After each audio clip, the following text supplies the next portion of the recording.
اتبعوهم بإحسان، اور بھلائی کے ساتھ ان کی اتباع اور پیروی کرنے والے. رضی اللہ عنہم ورضوا عنہ، اللہ ان سے راضی ہو گیا، وہ اللہ سے راضی. اعد لهم جنات تجری تحتها الانہار خالدین فیہا، اور اللہ نے ان کے لیے باغات تیار کر رکھے ہیں جن کے نیچے نہریں رواں ہیں، جن کے نیچے جو ہے وہ نہریں رواں ہیں. اور خالدین فیہا، اور ہمیشہ ہمیشہ ان میں رہیں گے. ذالک الفوز العظیم، اور یہ ہے بہت بڑی کام. اب ذرا توجہ فرمائیے، اللہ رب العزت نے اس میں دو طبقات بیان فرمائے ہیں. ایک ہے والسابقون الاولون، سبقت کرنے والے اور پہلے ایمان لانے والے. من المہاجرین والانصار، جن کا تعلق مہاجرین سے بھی ہے اور انصار سے بھی ہے. صحابہ کے دو طبقے ہوئے جو پہلے ایمان لائے. ان میں کچھ انصار ہیں اور کچھ مہاجرین ہیں. اور اللہ فرما رہا ہے وَاتَّبِعُوهُمْ بِإِحْسَانٍ وَالَّذِينَ اتَّبَعُوهُمْ بِإِحْسَانٍ، اور بھلائی کے ساتھ ان کی پیروی کرنے والے. ایک تو سب سے پہلے ایمان لانے والے مہاجر انصار میں سے، دوسرا گروہ وہ ہے جنہوں نے مہاجر انصار کی اتباع اور پیروی کی بھلائی کے ساتھ. یہ دو گروہ ہو گئے. تو اللہ تبارک و تعالیٰ ان دونوں گروہ کے بارے میں شاہ فرماتا ہے رضی اللہ عنہم ورضوا عنہ، اللہ ان سے راضی ہو گیا وہ اللہ سے راضی. اللہ بھی راضی ہے، وہ اللہ سے راضی ہے. اعد لهم جنات تجری تحتها الانہار، اور اللہ نے ان کے لیے باغات تیار کیے ہیں جن کے نیچے سے نہریں رواں دواں ہیں.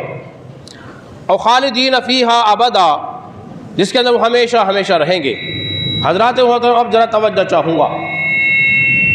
اللہ تبارک و تعالیٰ فرما رہا ہے جو پہلے ایمان لائے اور پھر انصار اور مہاجرین کی اتباع پیروی کرنے والے دونوں، اللہ دونوں سے راضی.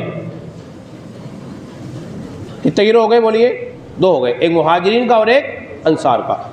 اللہ فرما رہا میں ان سے راضی، اور یہ جنت میں رہیں گے، ہمیشہ رہیں گے. اب ذرا سوچئے اور سوچ کے جواب دیجئے کہ اگر کوئی کہے میں ان سے راضی نہیں، اللہ فرمائے میں ان سے راضی، اور اللہ کے مقابلے میں کوئی یہ کہے کہ میں ان سے راضی نہیں، تو ایسی بات وہ کہہ سکتا ہے جو اللہ کا دشمن ہوگا. جو اللہ کا دشمن ہوگا. لیکن جو اللہ کا دوست ہوگا، اللہ سے محبت اور پیار کرنے والا ہوگا، اس کی زبان پر ایک ہی جملہ ہوگا، وہ یہ ہوگا اے اللہ جس سے تو راضی اس سے ہم بھی راضی. اے اللہ جس سے تو راضی اس سے ہم بھی راضی. تو جو اللہ کی پسند وہ ہماری پسند، جس کو اللہ نے چن لیا، ہمیں تو خوش ہونا چاہیے کہ رسول اللہ صلی اللہ علیہ وسلم کے صحابہ کو اللہ نے چنا ہے. آپ کا میرا انتخاب کسی معاملے میں غلط ہو سکتا ہے، مگر اللہ کا انتخاب غلط نہیں ہو سکتا. اسی لیے اللہ فرماتا ہے کہ میں ان سے راضی ہو گیا. اب چلیے، یہ تو آپ نے جان لیا کہ ان کے دو طبقے ہو گئے، ایک مہاجرین کا ہو گیا اور ایک انصار کا ہو گیا. مہاجرین کسے کہتے ہیں؟ جنہوں نے ہجرت کی، اپنا گھر بار چھوڑا، اسے کہتے ہیں، بولیے، مہاجرین کہتے ہیں. اللہ نے شاہ فرمایا ان الذین آمنوا، بے شک وہ لوگ جو ایمان لائے، وہاجروا، اور جنہوں نے اللہ کی راہ میں جہاد کیا، ہجرت کی، وجاہدوا باموالہم وانفسہم فی سبیل اللہ، اور جنہوں نے اللہ کی راہ میں جہاد کیا اپنے مال کے ساتھ، اپنی جان کے ساتھ. ایک طبقہ تو ہے یہ کس کا ہے؟ بولیے، مہاجرین کا. دوسرا طبقہ کون سا ہے؟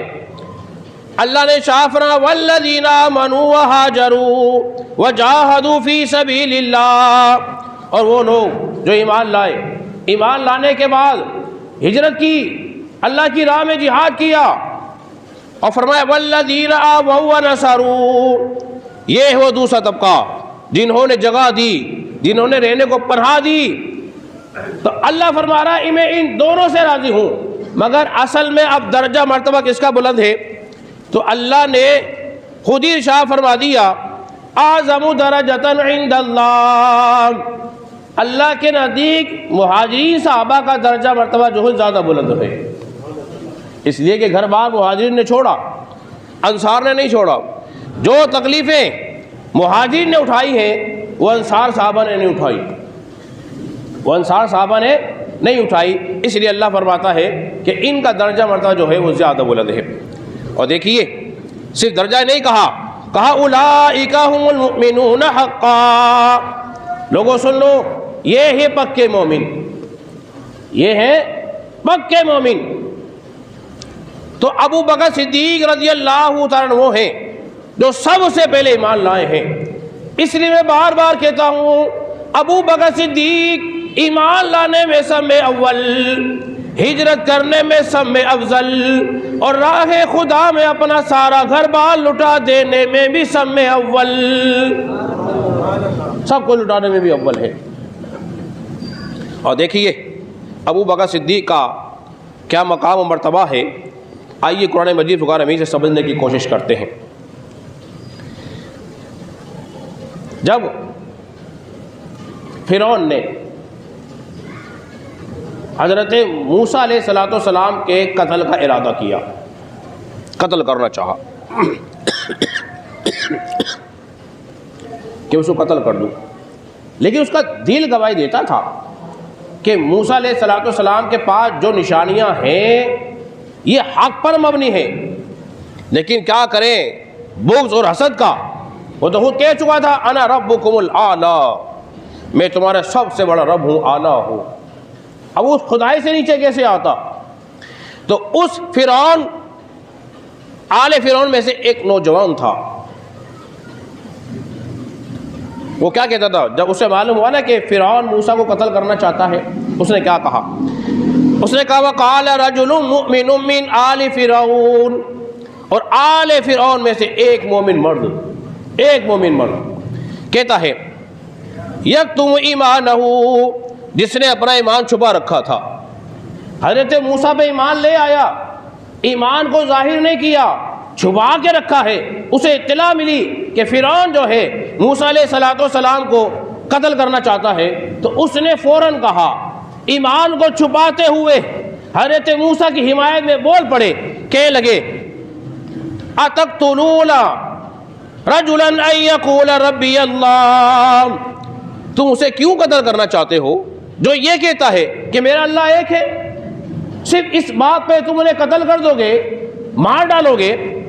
وَقَدْ جَاءَكُمْ بِالْبَيِّنَاتِ، حالانکہ وہ تو اپنے رب کی طرف سے روشن نشانی لے کر آیا ہے، سمجھا رہا ہے، ایمان کو چھپا رکھا ہے، اور کہہ رہا ہے فرعون تو اپنے برے ارادے سے باز آ جا، اس نے تیرا کیا بگاڑا ہے؟ وہ یہی تو کہتا ہے کہ میرا رب ایک ہے، میرا اللہ ایک ہے، تو محض اس بات پر اسے قتل کر دے گا۔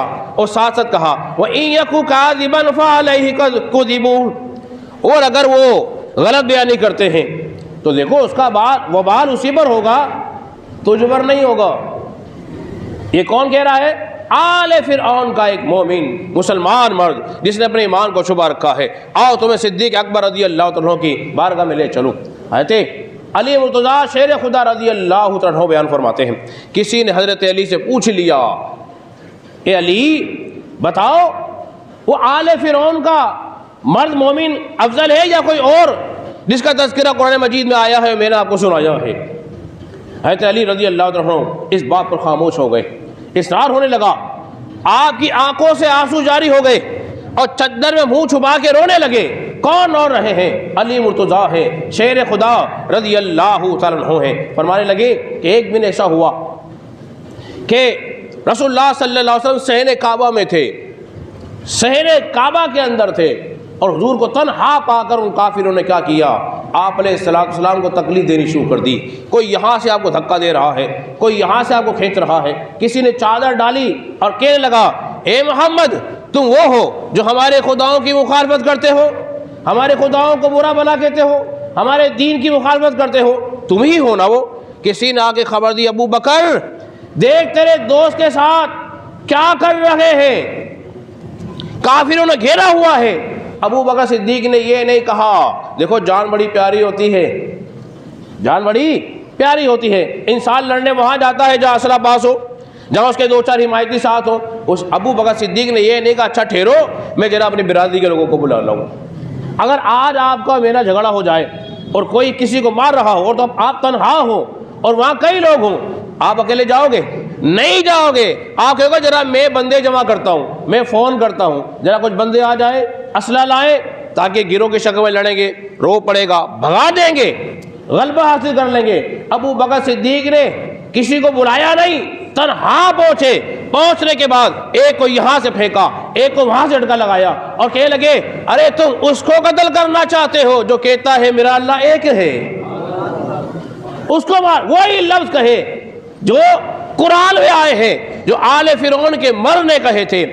حضرت ابو بکر صدیق نے وہی کے وہی لفظ کہے اور حضرت علی مرتضیٰ شیر خدا رضی اللہ تعالیٰ عنہ نے اپنی چادر منہ دبا کر کہا تم کہتے ہو کون افضل ہے؟ میں کہتا ہوں آل فرعون سے ابو بکر صدیق کا جو وہ ابو بکر صدیق جو ہے وہ افضل و اعلیٰ ہے.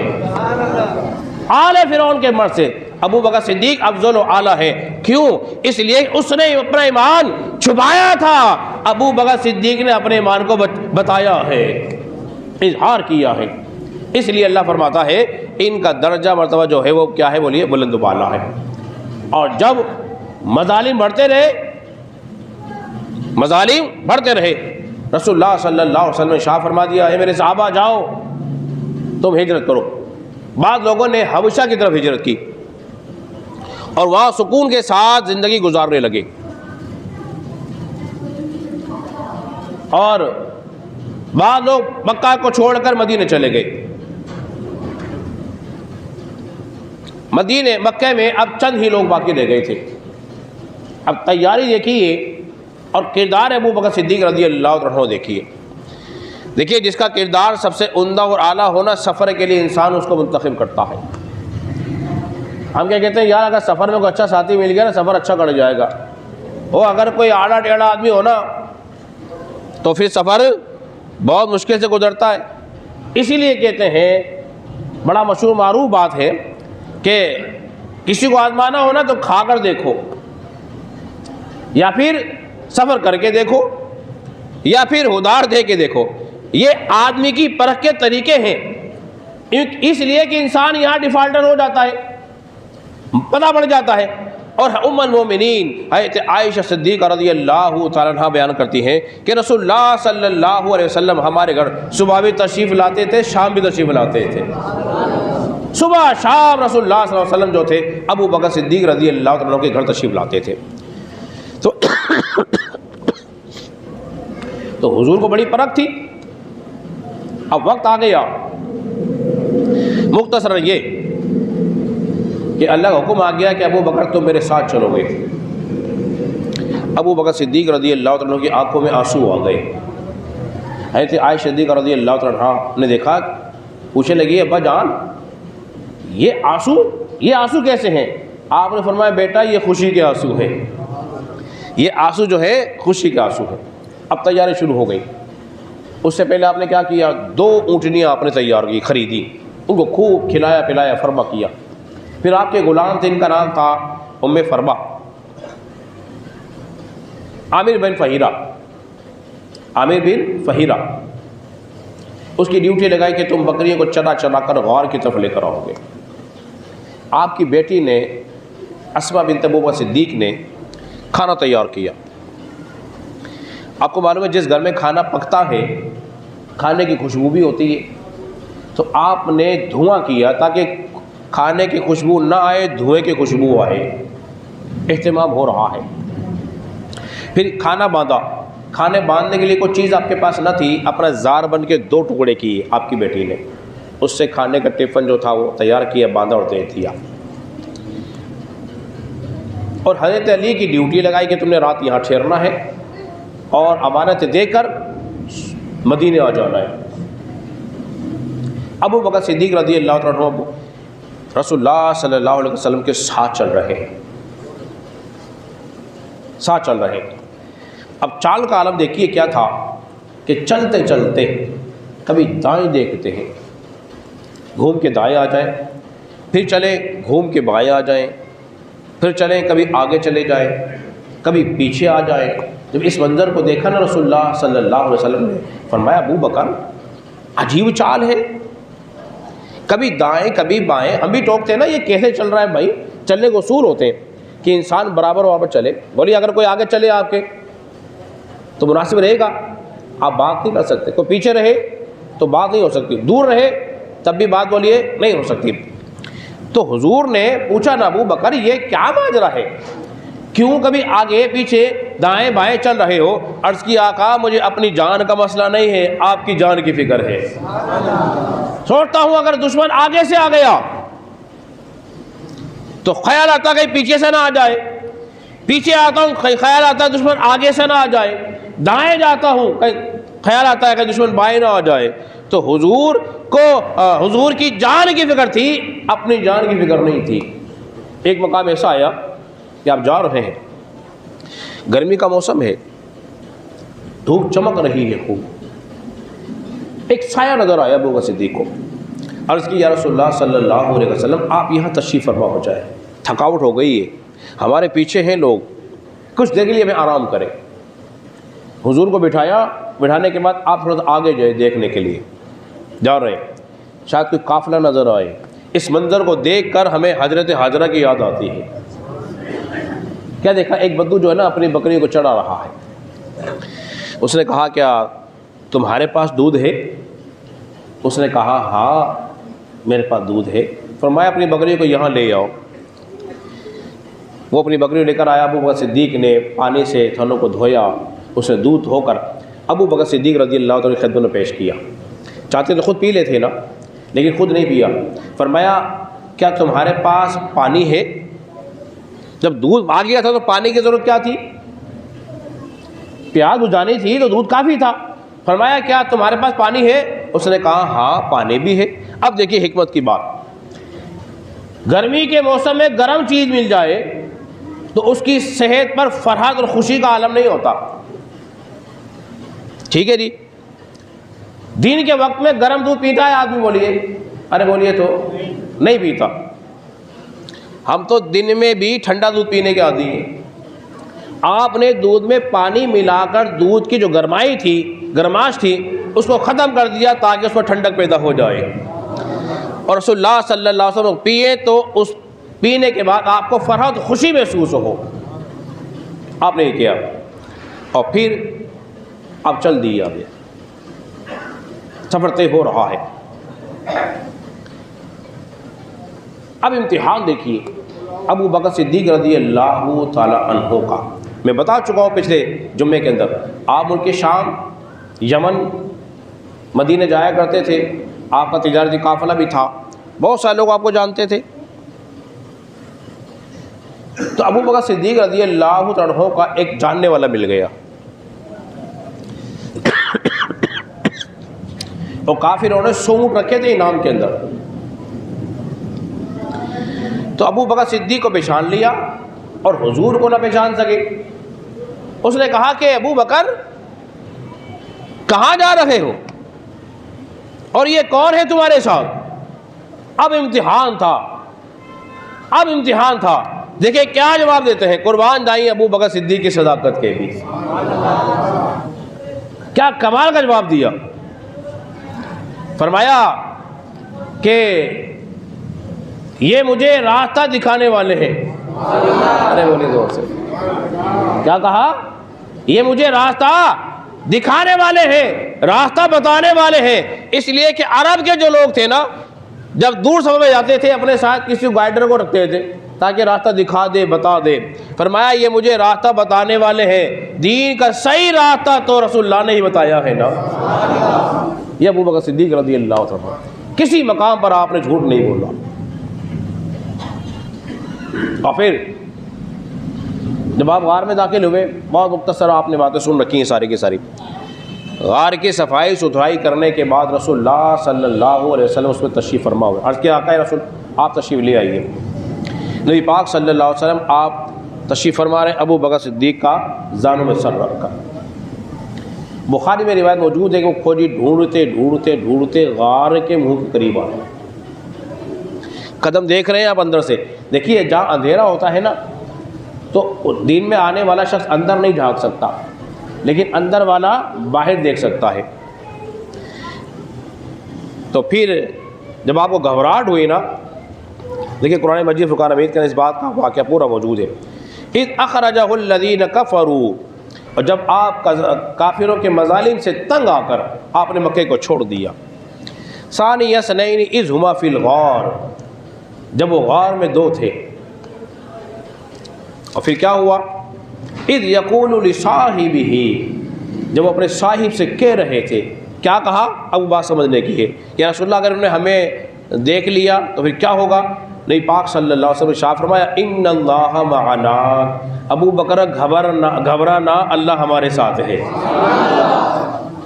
کیا کہا؟ ابو بکر گھبرانا اللہ ہمارے ساتھ ہے. یہ نہیں کہا میرے ساتھ ہے، یہ نہیں فرمایا ابو بکر میرے ساتھ ہے، نہیں ہمارے ساتھ ہے. اور پھر ہوا کیا؟ فَأَنزَلَ اللَّهُ سَكِينَتَهُ، پھر اللہ تبارک و تعالیٰ نے ان پر سکینہ نازل فرما دیا. سکینہ کہتے ہیں دل کے اطمینان کو. جو گھبراہٹ تھی، جو پریشانی تھی، اللہ نے اس پریشانی گھبراہٹ کو دور فرما دیا.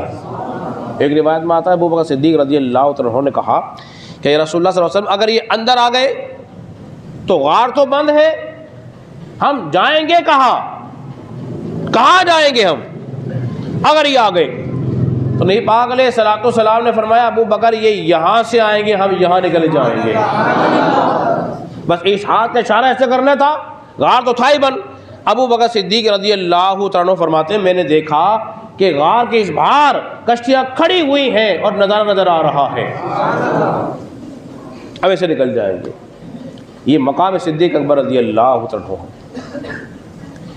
اس لیے کہ ابو بکر صدیق سے آگے کوئی نکل ہی نہیں سکا. ابو بکر صدیق سے نیکی کے معاملے کوئی آگے نہیں نکل سکا. اس کی ایک مثال دیکھ لیجئے. فاروق اعظم تھے، ایک نابینا جو شخص تھا، عورت تھی، اس کا سارا گھر کا کام کاج کر دیا کرتے تھے. ابو بکر صدیق رضی اللہ عنہ کو دیکھیے کیا دیکھا کہ اس نابینا عورت کا سارا کام پہلے سے کوئی کر گیا ہے. آپ کو بڑا تعجب ہوا، یہ کام تو میں کر رہا تھا، آج اچانک اب کون آ گیا؟ سارا کام پہلے ہی کر گیا. دوسرے دن بھی ایسا ہوا، تیسرے دن بھی ایسا ہو گیا. میں نے کہا آج میں نے دیکھتا ہوں کہ یہ ہے کون ہے یہ شخص. اور آپ چھپ کے بیٹھے، دن کی روشنی میں کیا دیکھا کہ ابو بکر صدیق رضی اللہ تعالیٰ عنہ تشریف لائے. اس بوڑھی جو نابینا عورت اس کا سارا گھر کا کام کاج کر کے رخصت ہو گئے. فاروق اعظم کہنے لگے ابو بکر صدیق جو ہے نا ہر میدان میں سب سے آگے ہی ہے، آگے ہی ہے. بس آخری بات وہ یہ، ٹائم میرا ہو گیا مکمل. نبی پاک صلی اللہ علیہ وسلم بیان فرما رہے تھے کہ ایمان کی 360 خصلتیں ہیں. کتنی؟ 360، جس میں ایک بھی ہوگی نا آخر وہ بخشا جائے گا، نجات ہو جائے گی. ابو بکر صدیق نے پوچھا یا رسول اللہ صلی اللہ علیہ وسلم یہ تو ارشاد فرمائیے کہ میرے اندر کتنی ہے؟ میرے اندر ستاروں والی بات ویسے جو میں سن چکے آپ. فرمایا رسول اللہ کہ میرے اندر کتنی ہے؟ 360. حضور نے یہ نہیں کہا ابو بکر مجھے کیا معلوم، مجھے کوئی غیب تھوڑی ہے جس کا انکار کر دیتے. غیب کی بات تو اللہ جانے، مجھے کیا خبر. آپ نے یہ نہیں فرمایا، فرمایا ابو بکر تیرے اندر ساری کی ساری موجود ہیں، ساری خوبیاں موجود ہیں. یہ ابو بکر صدیق رضی اللہ عنہ تھے. دعا ہے اللہ رب العزت ہم سب کو سمجھنے اور عمل پیرا ہونے کی توفیق عطا فرمائے.